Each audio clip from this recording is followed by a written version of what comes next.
तो दोस्तों आज हमारी बात होगी संख्याओं पर आधारित समस्याओं की। कल हमारा पूरा होगा था चैप्टर प्रॉब्लम ऑन एजेस, आयु संबंधी प्रश्न के बाद में हम इसको लेते हैं। इसके बाद में हम मिश्रण लेंगे, तो ये अनुपात का ही ग्रुप आता है। तो सबसे पहले इसके जो बेसिक कंसेप्ट को उसके बारे में डिस्कस करते हैं अपन। संख्याओं पर आधारित समस्याएं एक जनरल चैप्टर है आपका।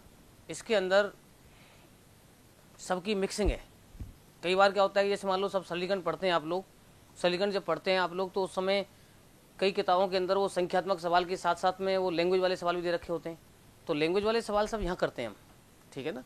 तो इसके अंदर सूत्र भी पढ़ेंगे हम, कई पुरानी चीज़ भी आपको याद आएंगी और इसके बाद में कुछ नई चीज़ भी करेंगे यहाँ पर।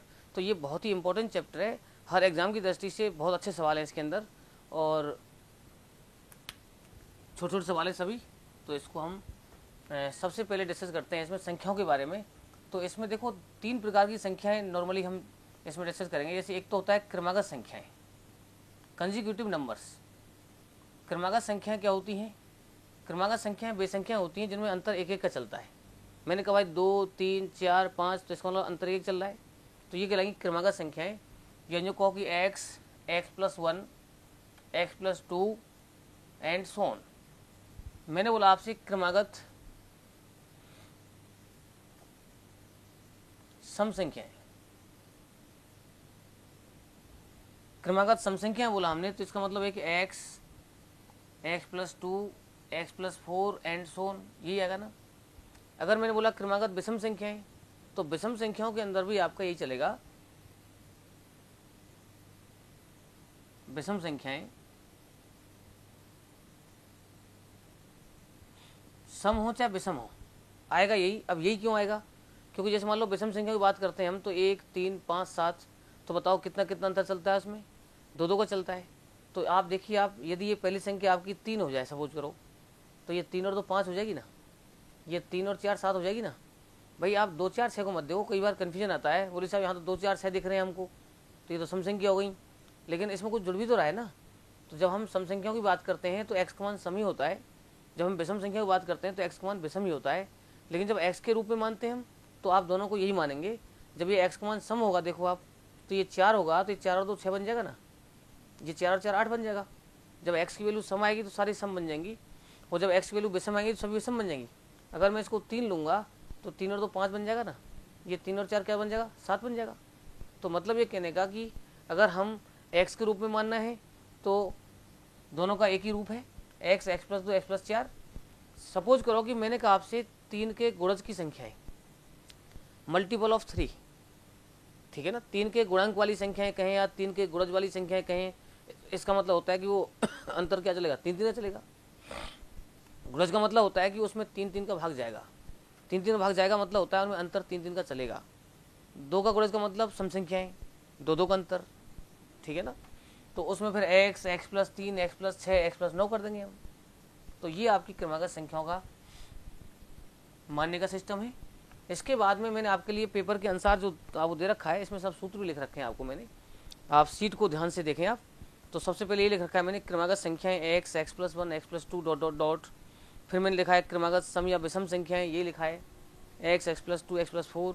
इसके बाद में तीसरा सूत्र लिखा है मैंने आपको x+y का होल स्क्वायर।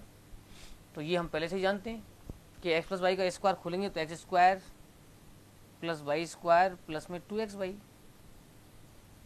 लेकिन अगर इसका स्क्वायर हटाना चाहते हैं यहाँ से हम, तो ये x+y बराबर लिखा जा सकता है, जब इधर से वर्गमूल वर्ग हटाएंगे हम तो इधर का वर्गमूल लेना पड़ेगा आपको, तो x² + y² प्लस में 2xy, इसको ऐसे भी लिख सकते हैं,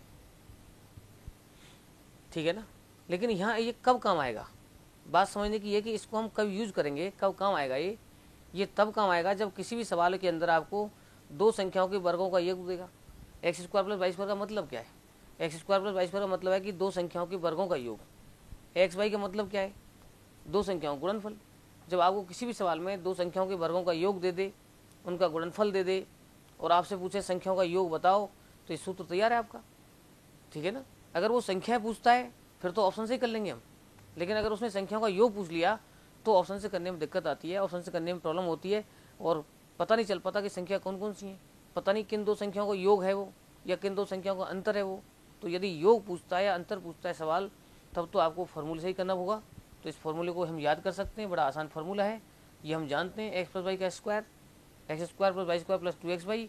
जब यहाँ से हम स्क्वायर हटाएंगे तो इसका वर्गमूल लेना ही पड़ेगा आपको, ठीक है ना। तो ये आपके पास में है तीसरा पॉइंट। चौथा पॉइंट लेते हैं हम। चौथा दिया मैंने आपको एक्स माइनस वाई का स्क्वायर,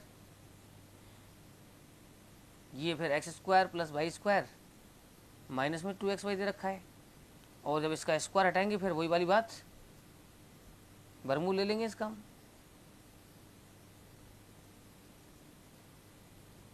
इसका भी हाल वही है कि जब दो संख्याओं के वर्गों का योग मिल जाए, उनका गुणनफल मिल जाए, तो दो संख्याओं का अंतर निकाल सकते हैं हम, ठीक है ना।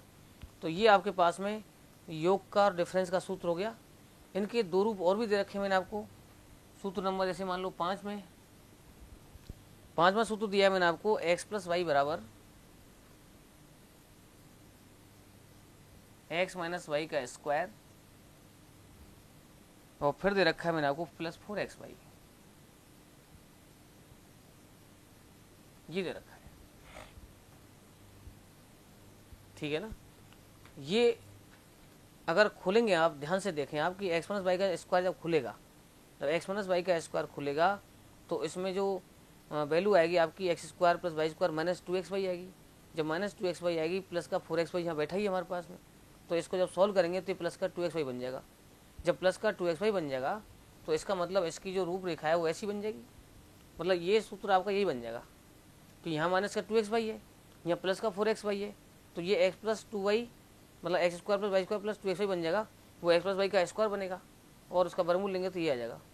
तो मतलब ये कहने का कि एक्स प्लस वाई के दो रूप हो गए तुम्हारे पास, एक तो ये वाला रूप हो गया और एक ये वाला रूप हो गया। लेकिन ये कब लगाया जाएगा? ये तब लगाया जाएगा जब आपको दो संख्याओं का डिफरेंस दे दे। एक्स माइनस वाई का मतलब क्या है? एक्स माइनस वाई का मतलब है दो संख्याओं का अंतर। एक्स वाई का मतलब क्या है?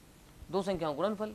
जब किसी भी सवाल में आपको दो संख्याओं का डिफरेंस मिल जाए, उनका गुणनफल मिल जाए, तो आप सीधा योग याद कर सकते हो। इसी तरीके से मैंने आपको छठवां भी दे रखा है कि माइनस का निकालें हम, तो ये हो जाएगा आपका एक्स प्लस वाई का स्क्वायर माइनस में 4xy, ये भी दे रखा है, ठीक है ना। तो ये कब लगाएंगे आप? जब आपको दो संख्याओं का योग दे दे, जब उनका गुणनफल दे दे, और क्या पूछ ले आपसे? अंतर पूछ ले। ये कब लगाएंगे? जब अंतर दे दे, गुणनफल दे दे, योग पूछ ले। तो ये आपस में आपको और याद करने हैं। और इसके बाद में सातवां सवाल दिया आपको X square minus Y square वाला। इसका मतलब एक बार जोड़ दो, एक बार घटा दो। जब X square minus Y square होता है तो एक बार हम जोड़ देते हैं और एक बार क्या करते हैं, इसको हम घटा देते हैं। और एक अंतिम आठवां और दे रखा है इसमें मैंने आपको,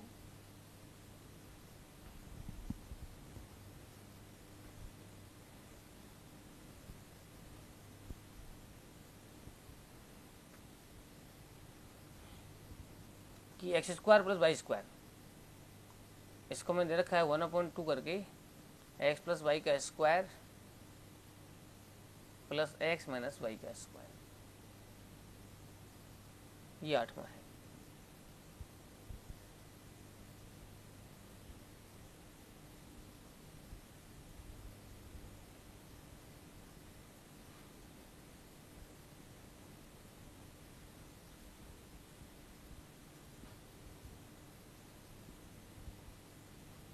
ठीक है ना।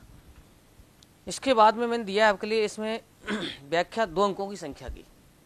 तो दो अंकों की संख्या की व्याख्या कैसे करते हैं, देखो हम।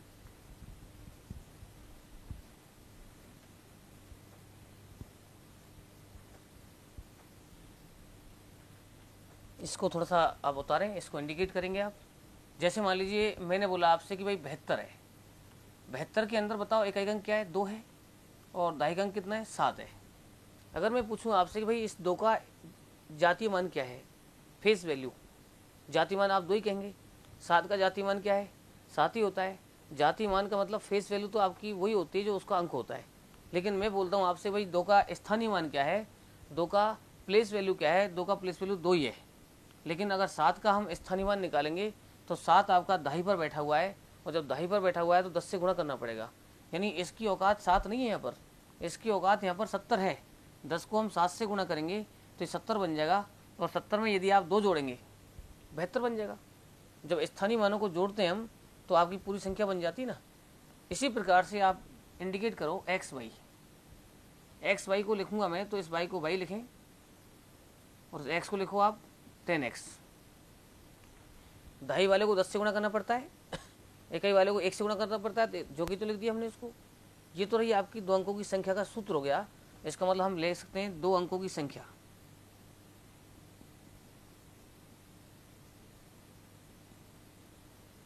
Ten X plus Y. अगर 2 अंकों की संख्या की बात होती है तो इसमें y इकाई का अंक है तुम्हारा,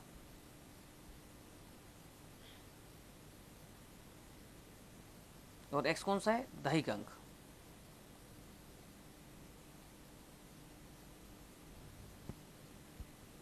ठीक है ना, ये मैं लिख रखा है डायरेक्ट आपके लिए, ये ऐसे आता है। लेकिन अब मैं पूछता हूँ आपसे, अंकों को आपस में बदल दो।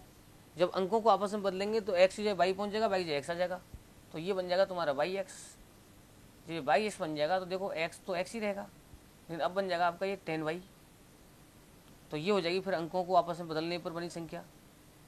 अंकों को आपस में बदलने पर बनी संख्या ये बन जाएगी हमारी 10y प्लस एक्स। अगर ये सीधी संख्या है तो ये उल्टी संख्या, ये कह सकते हैं। ये अगर 72 है तो ये फिर 27 है आपका। भाई 72 का उल्टा करूंगा मैं तो 2 इधर आएगा, 7 इधर आएगा। उल्टा मतलब इंटरचेंज, डिजिट्स आर इंटरचेंज। ठीक है ना। तो ये आपके पास में 2 अंकों की संख्या का सूत्र है। अगर 2 अंकों की संख्या की बात होगी कहीं भी तो आपके दिमाग में जाना चाहिए 10x प्लस वाई दे रखा है आपको। ये 72 जो है यहाँ 10x प्लस वाई का मान है।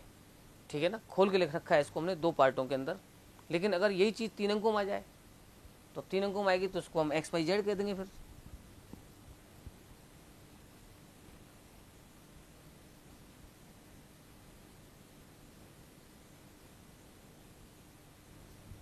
जैसे मान लो मैंने कहा एक्स वाई जेड, ये 3 अंकों की संख्या आ गई।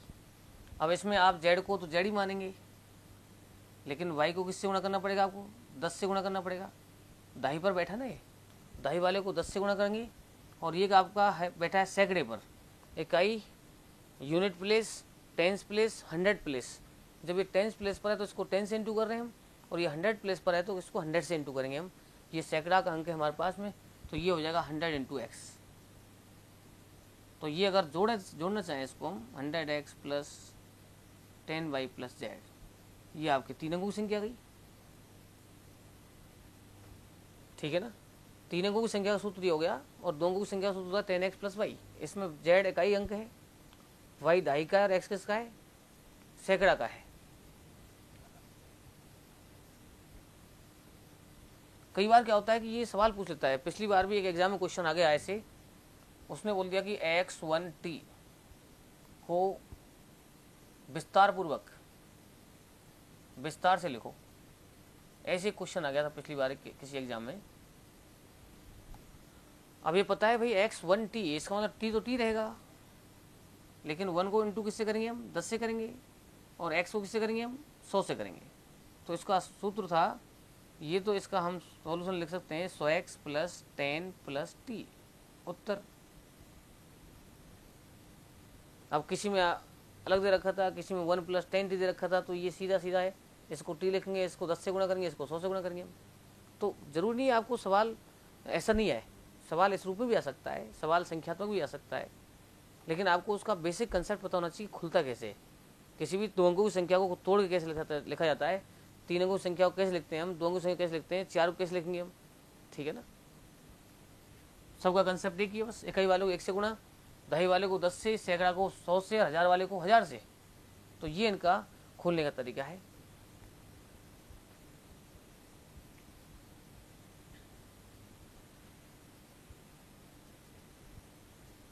इसके बाद में एक एग्जाम्पल समझते हैं हम पहले। जैसे मान लीजिए मैंने कहा आपसे भाई 48 है। अब मुझे बताओ 48 के अगर अंक आपस में बदलूंगा मैं तो क्या बन जाएगा।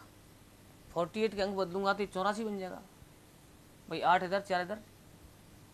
मैंने बोला आपसे 53 के यदि मैं अंक आपस में बदलूं तो ये 35 बन जाएगा। एक एग्जाम्पल और लेता हूं मैं। जैसे मान लो मैंने कहा आपसे 61 61 का उल्टा बताओ, इंटरचेंज करो डिजिट्स को, 16 बन जाएगा। अब मुझे इन सब का अंतर बताइए क्या क्या आ रहा है। यहाँ पर दोनों का अंतर निकालो, क्या आ रहा है, 14 में 60 के 6 बचे, 8 में 5 3 बचे, 36 बच गए। यहाँ डिफरेंस निकाल दो, क्या आ रहा है, 27 आ रहा है। नहीं, 18 आ रहा है। 13 में 5 के 8 बचे और ये 18 आ गया। यहाँ देखो इसमें क्या आ रहा है, 11 में 6 के तो 5 बचे और ये कितने बचे बताओ, 4 बचे। तो मतलब ये कहने का कि इसका डिफरेंस 36 आया, इसका डिफरेंस 18 आया, इसका डिफरेंस 45 आया। अब ये मुझे अंदाज बताओ वो लगा करके कि इन तीनों डिफरेंसों में किसका भाग जा सकता है। 3 का जा सकता है, यस। और किसका जा सकता है इसमें, हाईएस्ट 9 का भी जा सकता है। तो 9 का भाग सब में जा रहा है, ये हमेशा फिक्स होगा। मैंने अगला नोट ये डाल रखा है आपके लिए कि अगर कोई भी दो अंकों की संख्या लें हम, कोई भी दो अंकों की संख्या हो और उसके अंकों को आपस में बदलने से बनी संख्या हो, कोई भी दो अंकों की संख्या हो और अंकों को आपस में बदलने से बनी संख्या हो, उसका जो डिफरेंस होता है, उसका जो अंतर होता है, वो हमेशा 9 से डिवाइड होता है। तो डिफरेंस यहाँ आपका 36 है, यहाँ 18 है, यहाँ 45 है। तो आप देख रहे हैं कि सबका डिफरेंस किससे डिवाइड है, इसमें 9 से डिवाइड है।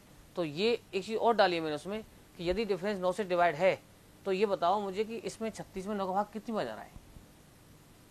36 में 9 का भाग कितनी बार जा रहा है, 4 बार जा रहा है। तो अंकों का अंतर भी 4 है। 8 में 4 के 4 बचे ना। अब ये देखो 18 में 9 का भाग कितनी बार जा रहा है, 18 में 9 का भाग जा रहा है 2 बार। अंकों का अंतर भी देखो कितना है, 2 ही है यहाँ पर। यहाँ पर देखो 45 में 9 का भाग कितनी बार जा रहा है, 45 में 9 का भाग कितनी बार जा रहा है, 5 बार जा रहा है। तो 5 बार जा रहा है तो 6 और 1 का अंतर भी क्या है, 5 ही है।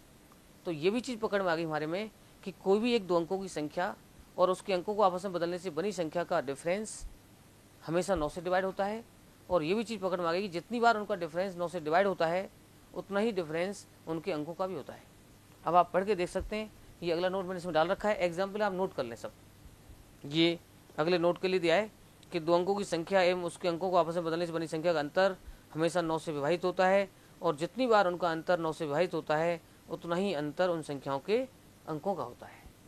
तो ये तो रही हमारी अंतर वाली बात। एग्जाम्पल नहीं है, एग्जाम्पल इंडिकेट कर दो इसके साथ में।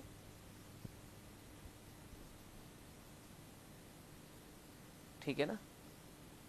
तो ये तो रही हमारी बात क्वेश्चन नंबर किसकी, बस नोट नंबर अगले की। और अगला जो नोट दिया है मैंने आपको वो दे रखा है आपके लिए मैंने योग वाला। अब जैसे योग वाला भी करके देखते हैं हम। अगर मैं इन्हीं को एक बार योग कर देता हूँ,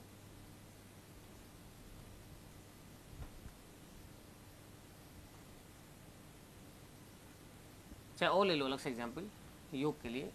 ये भी बैठेंगे, सब बैठेंगे वो तो। 27 लिया मैंने, 27 का उल्टा करो 72 हो गया, 99। 51 ले लिया, 15 करो इसको और ये जोड़ेंगे इसको तो हम 66। और 30 एग्जाम्पल जैसे मान लो मैं 94 लेता हूँ तो ये 49 हो गया। और 9 4 13, 9 4 14 हो गया, 143 हो गया। तो मतलब ये कहने का कि यदि आप कोई भी दो अंकों की संख्या ले रहे हो और उसके अंकों को आपस में बदलने से बड़ी संख्या ले रहे हो तो उनका योग करके देखो आप कि सभी योग किससे डिवाइड हो रहे हैं, सभी योग आपके 11 से डिवाइड हो रहे हैं। जैसे मान लीजिए अंतर में 9 काम कर रहा है तो योग में 11 काम कर रहा है। अब वही चीज़ यहाँ पर देखो आप, 11 का भाग इसमें कितनी बार जा रहा है, 9 बार जा रहा है। जब 9 बार जा रहा है तो इसके अंकों का योग भी 9 ही है। देखो आप वहाँ अंतर वही आ रहा था, जब अंतर में डिवाइड कर रहे थे 9 से अंतर वही था। जब योग में हम 11 का भाग दे रहे हैं तो 9 बार जा रहा है तो अंकों का योग भी यहाँ पर कितना आ रहा है, 9 ही आ रहा है। इसमें देखो आप 11 भाग कितने जा रहा है, इसमें 6 बार जा रहा है तो अंकों का योग भी इसमें कितना है, 6 ही है। इसमें देखो 11 कम 11, 3 बच्चे, 11 तिया 33। जब 11 कम 11 13 हमारे पास में 13 बार भाग जा रहा है इसके अंदर। जब 13 बार भाग जा रहा है तो अंकों का योग भी कितना है, 13 ही है। तो मतलब ये कहने का कि डिफरेंस कहीं आता है तो 9 काम करेगा और योग कहीं आता है तो क्या काम कर रहा है, 11 काम कर रहा है। सवाल लिखो एक अलग से, क्वेश्चन लिखो इसके ऊपर एक।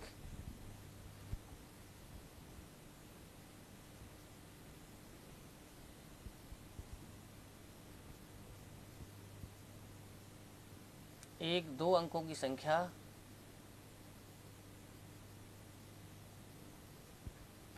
एवं अंकों को आपस में बदलने से बनी संख्या का अंतर 27 है, तो बताओ संख्याओं के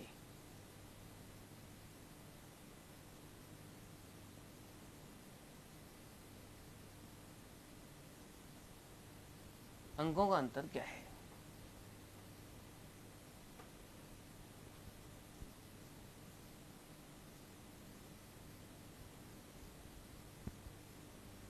सवाल ऐसे आ गया, मान लिए कि एक दो अंकों की संख्या एवं उसके अंकों को आपस में बदलने से बनी संख्या का अंतर 27 है, तो बताओ उस संख्याओं के अंकों का अंतर क्या है। तो हम जानते हैं अंतर क्या है, तो 27 में किसका भाग देना पड़ेगा, आपको 9 का देना पड़ेगा, क्योंकि जितनी बार उनका अंतर 9 से डिवाइड होता है उतना ही अंतर उन संख्याओं के अंकों का भी होता है। तो आप सीधा कह सकते हैं अंकों का अंतर बराबर 27/9 बराबर 3। तो इस रूप में भी सवाल आ सकता है, डायरेक्ट नोट भी सवाल बन के आता है, ठीक है ना। जैसे मैं यहाँ पर अंतर कर रहा हूँ, ऐसे योग में बन सकता है कि भाई दो अंकों की संख्या एवं अंकों को आपस में बदलने से बनी संख्या का योग 66 है, तो 66 में आप 11 भाग दे देंगे हम, वो 11 से कटने वाला आएगा, ये 9 से कटने वाला आएगा। तो इस तरीके से सवाल हमको और बन सकता है। इसके बाद में मैंने एक नोट और दिया है, उस नोट को पढ़ने से पहले आप समझें थोड़ा सा वो क्या नोट है।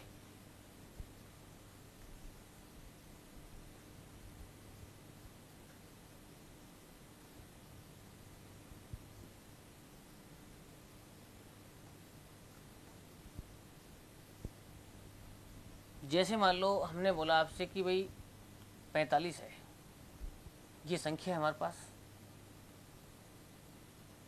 इसके अंकों का योग बताओ क्या रहा है।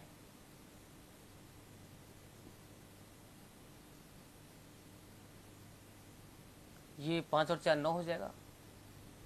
भाई 45 अगर संख्या है तो इसके अंकों का योग क्या रहा है, 9 आ रहा है। और इसकी उल्टी संख्या बताओ, 45 का अंकों को आपस में बदलो, अंकों को आपस में बदलने से बनी संख्या,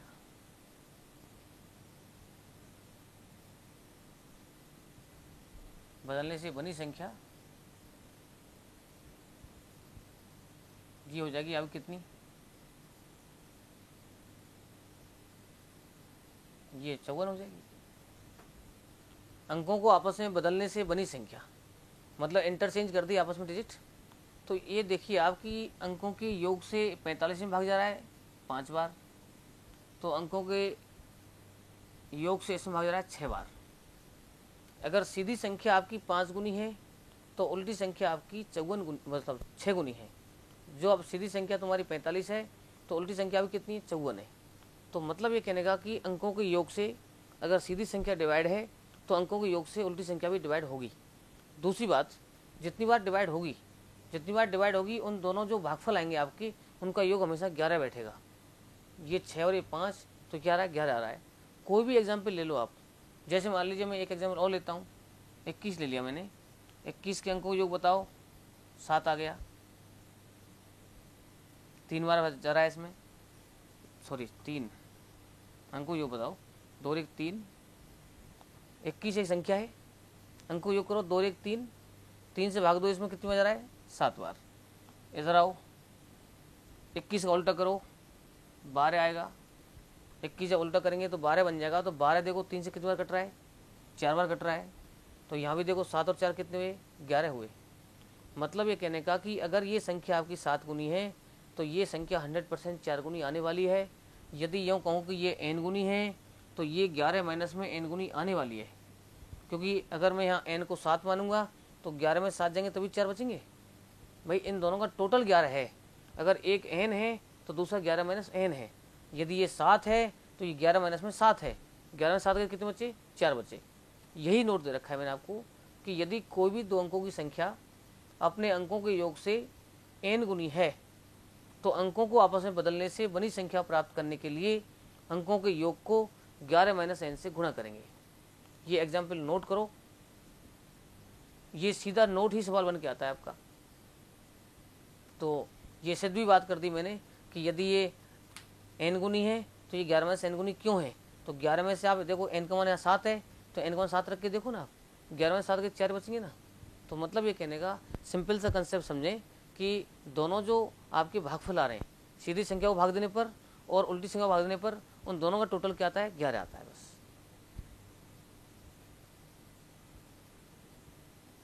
ये आपका था अगला नोट।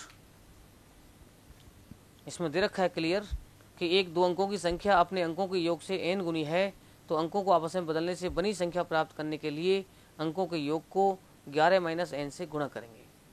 और एक अंतिम नोट और दे रखा है इसमें आपको कि 4 क्रमागत प्राकृत संख्याओं के गुणनफल में कम से कम 1 जोड़ दिया जाए तो प्राप्त संख्या हमेशा एक पूर्ण वर्ग होगी।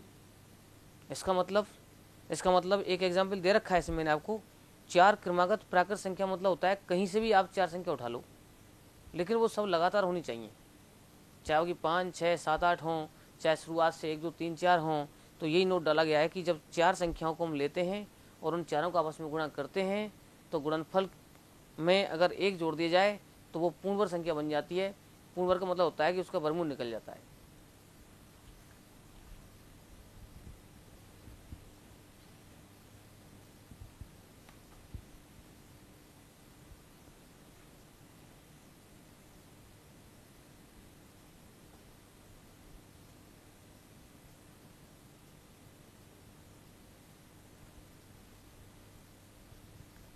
इसका मतलब है जैसे मान लीजिए आपने ये तो देख ही लिया, और कोई एग्जाम्पल लेके देखते हैं हम। 3, 4, 5, 6 ये ले लिया,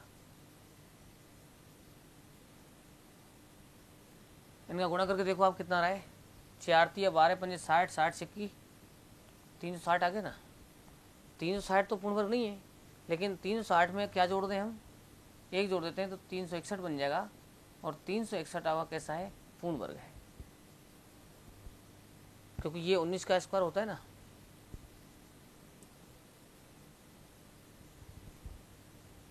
तो ये पिछली बार एक एग्जाम आया था कि 4 प्राकृत संख्याओं गुणनफल में कम से कम क्या जोड़ दिया जाए ताकि वो पूर्ण वर्ग संख्या बन जाए। तो क्या जोड़ेंगे उसमें, हम 1 जोड़ देंगे। 1 जोड़ने पर क्या बन जाएगी, वो पूर्ण वर्ग। ठीक है ना। और एक और नोट डालो अलग से, आप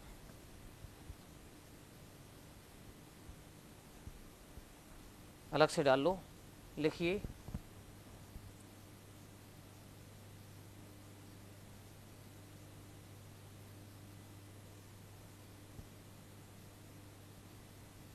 दो या दो से अधिक अंकों वाली किसी भी संख्या में से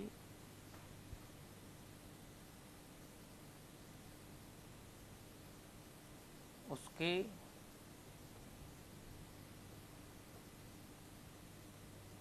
अंकों का योग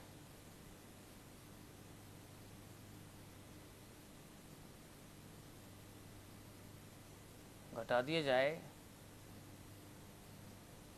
तो प्राप्त संख्या हमेशा 9 से विभाजित होगी।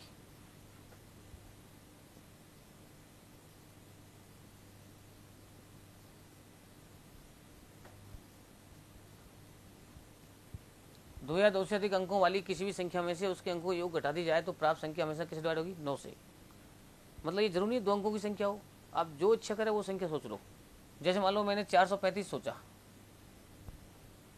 435 के अंकों का योग बताओ क्या रहा है, 4 + 3 + 5 आ रहा है। अब इस अंकों के योग को इस संख्या में से घटाओ तो 435 में से आप 12 घटाएंगे, 12 घटा के देखो क्या बचा, 423 बचा। अब 423 को चेक करो, क्या इसमें 9 का भाग जा रहा है, 9 चौक 36, 7 बचे, 6 बचे और 9 7 63। भाई 9 36 हो गए, 6 बचे और 9 7 63। इसका मतलब चाहे अंकों को योग करके देख लो ना। 9 का नियम होता है कि यदि किसी संख्या के अंकों का योग 9 से डिवाइड हो जाता है तो पूरी संख्या भी 9 से डिवाइड हो जाती है। इसके अंकों योग क्या रहा है, 4 और 3 7 9 ही आ रहा है। मतलब ये कहने का कि इसमें 9 का भाग जा रहा है। यही नोट डलवाया हमने कि कोई भी संख्या लो, किसी भी संख्या में से उसके अंकों योग घटा दो और जो भी संख्या प्राप्त होगी वो संख्या हमेशा 9 से डिवाइड होगी। तो डिफरेंस में हमारा 9 ही काम कर रहा है। मेन चीज़ है समझने की, जरूरी यही ले हम, आप जो इच्छा करें वो ले लो। जैसे मान लो एक 1276 ले लिया, माइनस में 1 + 2 + 7 + 6 करो, तो 2 और 1 3, 7 और 3 10, 16 घटाओ, 12 76 में 16 घटाएंगे हम तो कितने बचेंगे, 1260 बचेंगे भाई। 6 में 6 जीरो बची, 1260 बच गई। अब ये देखो आप इसमें 9 का भाग जा रहा है क्या, बिल्कुल जा रहा है। 6 और 2 8 और 1 9, अंकों का योग 9 आ रहा है ना। जब 9 का भाग इसमें जा रहा है तो ये सब जगह सही होगा, कहीं भी फेल नहीं होगा सिस्टम, ठीक है ना। तो ये था हमारा नोटों से संबंधित खेल। इसके बाद में हम आते हैं सवालों पर। अब आइए क्वेश्चन नंबर 1 पर। क्या कहता है क्वेश्चन नंबर 1। अब वो विधि सीखते हैं हम कि सवालों को किया कैसे जाता है, ऑप्शन बेस्ड और वैसे। सबसे पहला सवाल दिया है मैंने आपको, इसमें क्या दे रखा है देखो। इसमें दिया कि दो संख्याओं के वर्गों का योग 289 है, मतलब x² प्लस में y² बराबर दे रखा है आपको 289। फिर दे रखा है संख्याओं गुणनफल 120 है, xy बराबर दे रखा है आपको 120। ये दो कंडीशन दे रखी है आपके लिए। दो संख्याओं के वर्गों का योग दे रखा है, दोनों गुणनफल दे रखा है। सवाल चाहता है कि बड़ी संख्या बताओ। अब बड़ी संख्या बताओ तो बड़ी संख्या का ऑप्शन दे रखा है आपको 24 हो सकती है, 15 हो सकती है, 20 हो सकती है और 10 हो सकती है। मैंने अभी बताया था आपको, किसी सवाल में अगर संख्या पूछता है तो हल नहीं करना, उसको ऑप्शन से करना है। अब ये बड़ी संख्या दे रखी है इसके अंदर, तो सपोज कीजिए कि बड़ी संख्या को मैं 24 मानता हूँ, तो ये हमें पता है कि दोनों संख्याओं का जो गुणनफल है वो 120 है। तो 24 का भाग बताओ 120 में कितनी बार जा रहा है, 24 का भाग जा रहा है 120 में 5 बार। इसका मतलब बड़ी संख्या अगर आपकी 24 है, छोटी संख्या 5 लेनी पड़ेगी आपको। भाई इन दोनों गुणनफल 120 है, तो 120 में आपने 24 का भाग दे दिया, दूसरी संख्या आ गई ना। सपोज कीजिए कि इन दोनों को आप यहाँ पर यूज करें, तो इसका स्क्वायर करें और इसका स्क्वायर करें और दोनों का स्क्वायर करके जोड़ें, और यदि 289 आ जाएगा तो आपका आंसर 24 बन जाएगा इसमें। लेकिन हम ये देख रहे हैं कि 24 का खुद का स्क्वायर ही 576 होता है। जब 24 खुद ही 576 होता है तो ये तो 289 बैठ रहा है बस, अभी तो इसका स्क्वायर और करना है हमें। इसका मतलब पहला ऑप्शन फेल हो गया हमारा। वो बड़ी संख्या 24 नहीं हो सकती, क्योंकि 24 का स्क्वायर और 5 का स्क्वायर 289 नहीं आता। So first option is fail. Second check करते हैं हम। अब देखो 15 का भाग इसमें 120 में देके देखो, यदि तुम यहाँ 15 लोगे, यहाँ y है हमारा और 120 है, तो 15 से y का मान कितना गया देखो, 8 आ गया। तो मतलब ये कहने का कि यदि x को हम 15 ले रहे हैं तो y का मान 8 आ रहा है। तो ये y का मान 8 आ रहा है, छोटी संख्या 8 आ रही है, तो यदि मैं इन दोनों को यहाँ पर यूज करता हूँ कि भाई 15 का स्क्वायर किया हमने और फिर 8 का स्क्वायर किया हमने, तो 225 हुआ और ये प्लस में 64 हो गया, और दोनों को जोड़ के देखा हमें 289 आ रहा है और बराबर भी 289 आंसर। ऐसे आपको चेक करना है। सबसे बेस्ट इसका मेथड यही है, ठीक है ना। संख्या पूछता है तो आपको ऑप्शन से करना है, संख्याओं का योग पूछेगा या संख्याओं का अंतर पूछेगा तो सूत्र से करना है। ऐसे ही इसको उतारे।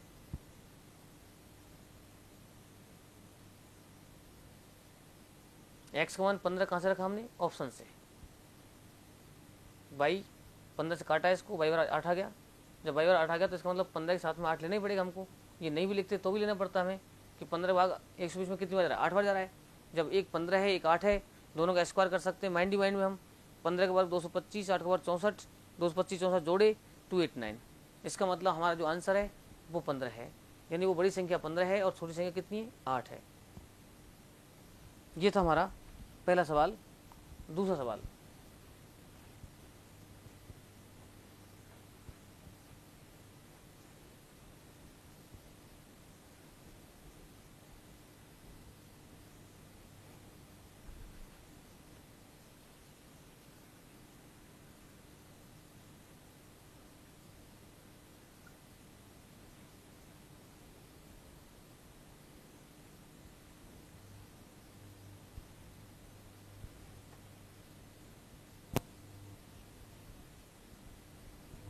इसके बाद में आइए आप सवाल नंबर 2 पर।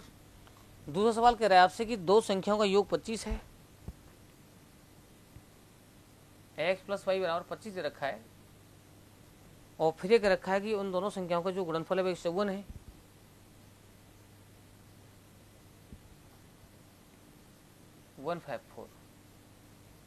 सवाल क्या चाहता है? सवाल चाहता है कि उन संख्याओं का अंतर क्या है।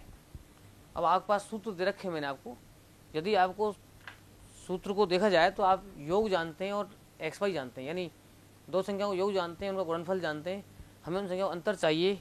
तो ऐसा सूत्र कौन सा था इसमें हमारा? ऐसा सूत्र था आपका छठवां, एक्स प्लस वाई पता है हमको और एक्स वाई पता है और एक्स माइनस वाई चाहिए। तो छठवें सूत्र में रख दें हम, तो एक्स माइनस वाई बराबर हो जाएगा हमारा एक्स प्लस वाई का square minus 4xy। X plus Y की जगह रखो आप 25 माइनस में 4 इंटू 154, 625, 416, 4 में 21, 616, 9 बचे, बरमूल लीजिए, 9 का कितना आ रहा है? 3 आ रहा है। ये उत्तर आ गया। ये संख्याओं का अंतर है।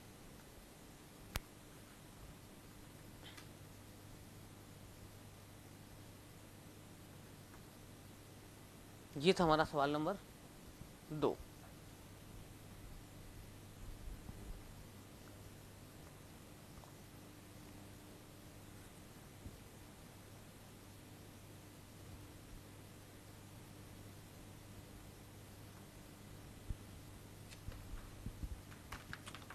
तीसरा सवाल दिया है मैंने आपको इसके अंदर कि दो संख्याओं का योग 64, एक्स प्लस वाई बराबर 64 दे रखा है, और उनका जो अंतर दे रखा है वो आपको दे रखा है 50।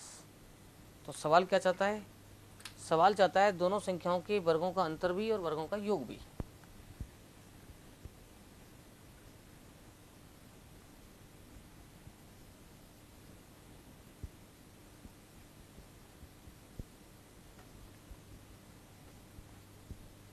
सवाल चाहता है आपसे वर्गों का अंतर मतलब एक्स स्क्वायर माइनस में वाई स्क्वायर।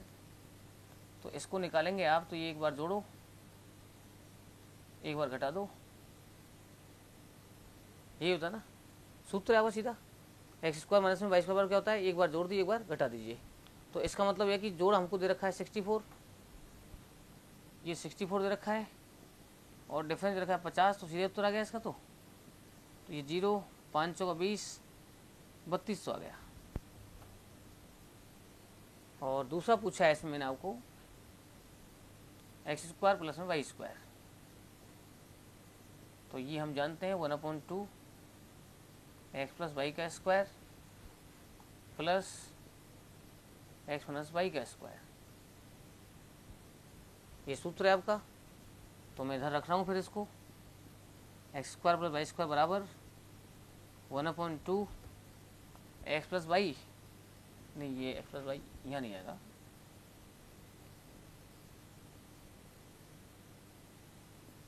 ऐसा आता है। तो 1/2 एक्स प्लस वाई की जगह क्या रखेंगे? 64 रखेंगे हम। 64 का स्क्वायर करो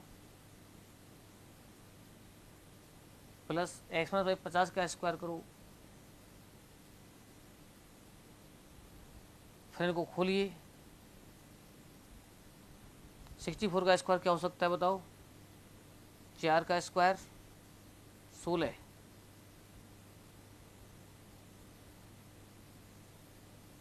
ये आएगा इसमें। 64 इंटू 64 कर दो, 40 96, और ये आ रहा है तुम्हारा 2500। इन दोनों को जोड़िए, कितना आ रहा है? 6 9 5 6, और यह जगह 2 3 6, 2 2 4, 2 9 18, 2 8 16। तो मतलब ये कहने का कि दो आंसर थे इसके, एक तो 3200 था और एक था इसका 3298।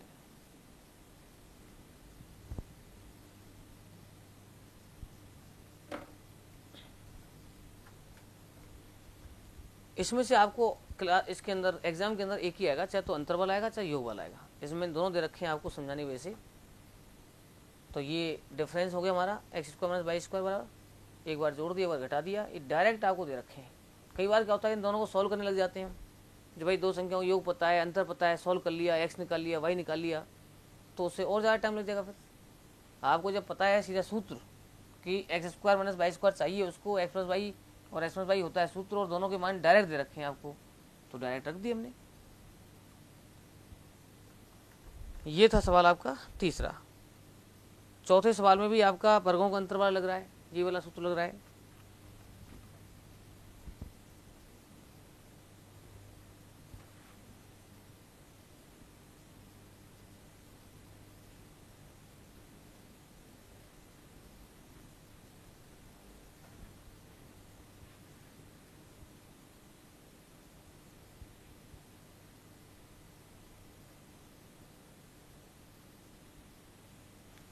लगाइए इसके अंदर।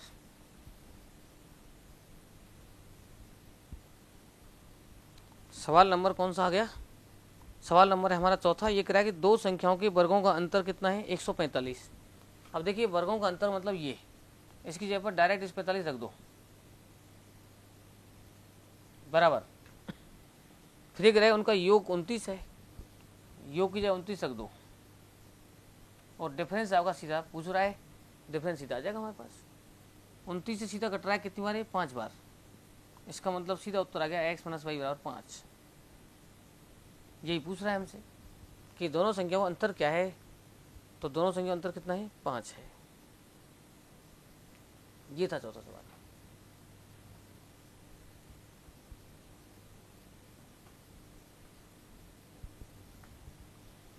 इसके बाद में दिया है मैंने आपको पांचवा। ये कह रहा है कि दो संख्याओं का योग उनके अंतर से 3 गुना है। मतलब योग की कंडीशन रखिए कि योग जो है अंतर से 3 गुना है। अगर मैं योग करना चाहूँगा दो संख्याओं का, तो ये योग हो जाएगा और ये अंतर हो जाएगा। तो ये कह रहा है कि this sum of the two digits या sum of the two numbers is 3 times of difference of their digits या डिफरेंस ऑफ द नंबर्स। तो इसका मतलब है कि ये योग है आपका, ये इनके डिफरेंस से कितने गुना है? 3 गुना है। दो संख्याओं का योग, मैंने एक्स संख्या मान ली और वाई संख्या मान ली, तो इसका मतलब ये दो संख्या योग हो गया एक्स प्लस वाई, और ये डिफरेंस हो गया एक्स प्लस वाई। ये कह रहा है कि ये तिगुना है। तो यदि बराबर करना पड़ेगा हमको, तो 3 से गुणा किसमें करेंगे? हम इसमें करेंगे। बराबर चिन्ह लगाने के लिए उल्टा गुणा करना पड़ता है, ध्यान रखना है आपको। अब इसके अंदर कोई ना कोई संख्या दे रखी होगी, इसने बिल्कुल दे रखी है। यदि छोटी संख्या 20 है, अब बताओ इसमें छोटी संख्या कौन सी है? अब इसमें ये पता नहीं चलता साहब छोटी किसको माने हम। छोटी क्लियर दिख रही है, छोटी वाई माननी पड़ेगी आपको। क्यों माननी पड़ेगी? क्योंकि आप एक्स में से वाई घटा रहे हो, एक्स में से वाई घटा रहे हैं, इसका मतलब हम हमेशा बड़ी में छोटी घटाते हैं। जब बड़ी में छोटी घटाते हैं तो बड़ी यहाँ पर एक्स मान के चल रहे हैं हम, और छोटी वाई मान के चल रहे हैं हम। तो वाई की जगह ही हमको क्या लेना पड़ेगा? 20 लेना पड़ेगा। तो x plus 20, 3 into x minus 20, तो एक्स प्लस 20, 3x माइनस में 60, 60 को इधर ले आओ, तो ये हो गया 3x माइनस में x, या 80 इक्वल टू 2x, या ये हो गया 40 उत्तर। यानी वो आपकी जो बड़ी संख्या थी वो 40 थी, और छोटी संख्या क्या थी हमारी? 20 थी। तो ये ऑप्शन से भी जाता, 40 और 20 होते हैं 60, और 40 में 20 गए तो 20, 60-20 का तिगुना हो गया ना। और अगर दिमाग काम नहीं करता है तो आप ऐसे कर लीजिए कि दो संख्याओं का योग अंतर से तिगुना है, अंतर में 3 से गुणा करो, छोटी संख्या का मान रख दो, सीधा उत्तर।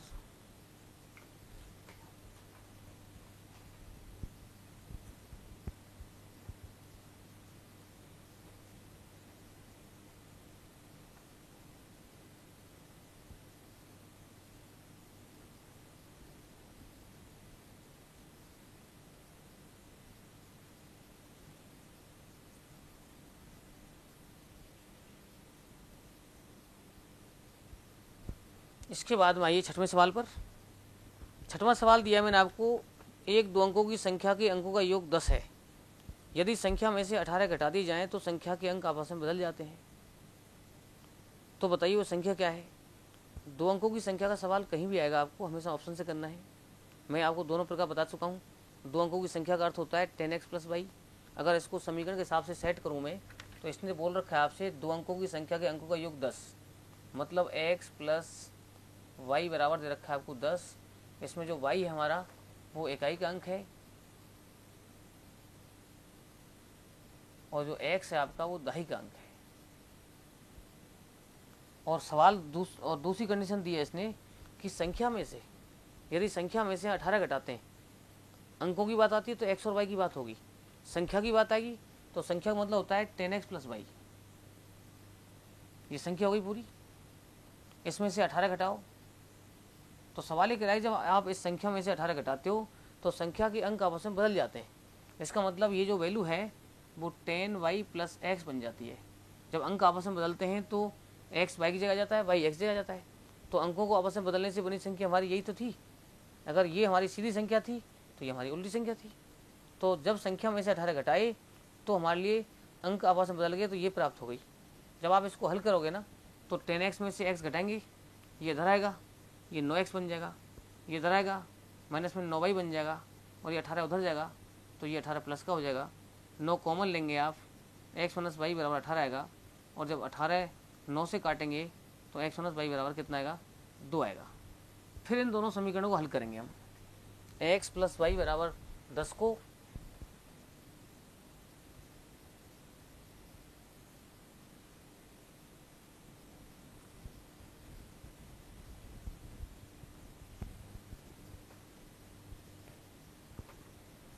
अब जैसे मान लो मैंने इसको हल कर दिया कि साहब x प्लस वाई बराबर कितना है, 10 है, x माइनस वाई बराबर कितना है, 2 है, तो ये y से y कट जाएगा तो 2x बराबर 12 आएगा, तो x बराबर 6 आएगा ऐसे। और जब x बराबर 6 आएगा तो y बराबर क्या आएगा, 4 आएगा। 6 और 4 10 हो गई ना। जब एक हमारे पास में अंक 6 आ गया और दोनों अंकों को योग 10 है तो दूसरा अंक कितना बचा, 4 बचा। अब 4 तो इकाई का अंक है यहाँ पर और x दहाई का अंक है यहाँ पर, तो संख्या क्या हो गई, वो 64 हो गई। तो ये तो है इसका विस्तार पूर्वक सॉल्यूशन। आप चाहें तो उतार लो इसको, लेकिन मैं करूँगा इसको ऑप्शन से ही, और आपको एग्जाम में भी ऑप्शन से ही करना है इसको।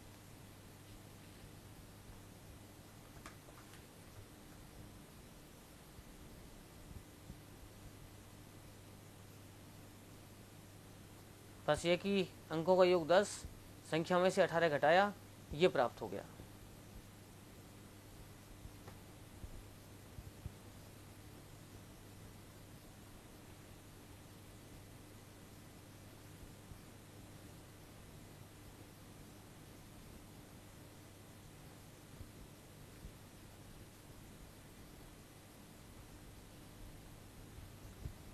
अब जैसे मान लीजिए आपके पास छठवां सवाल है, इसको मैं दूसरी विधि से बता रहा हूँ।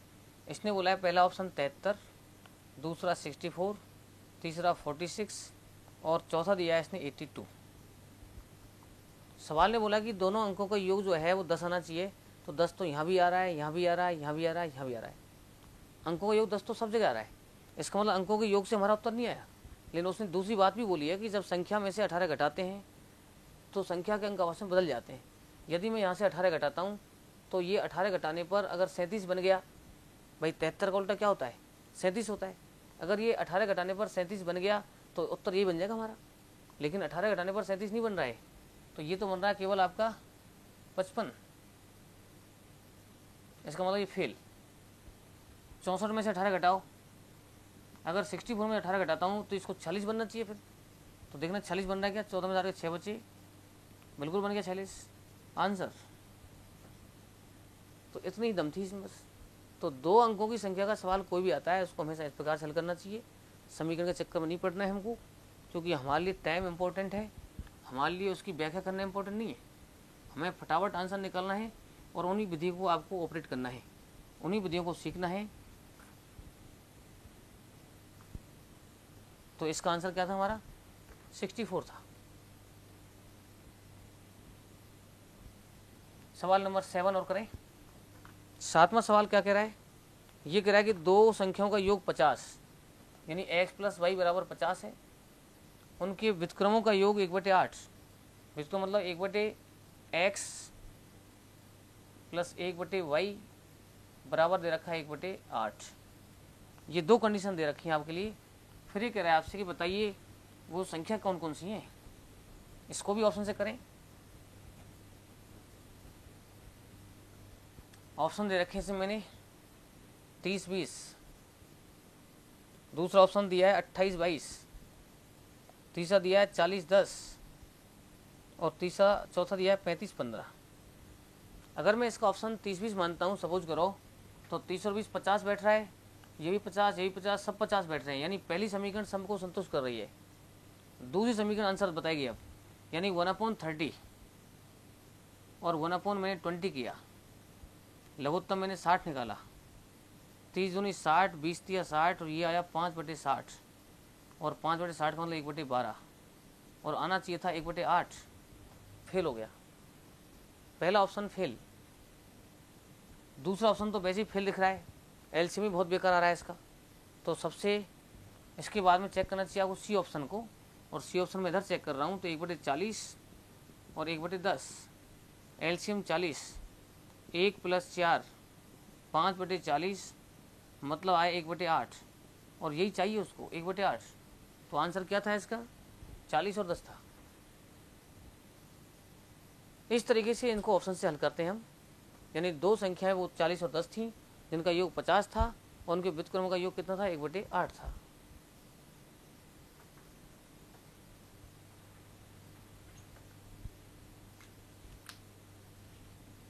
यही आपका आज का अंतिम सवाल है। इन सवालों को आप करें, सूत्रों को याद करें और कल आगे बढ़ेंगे इसमें। ओके।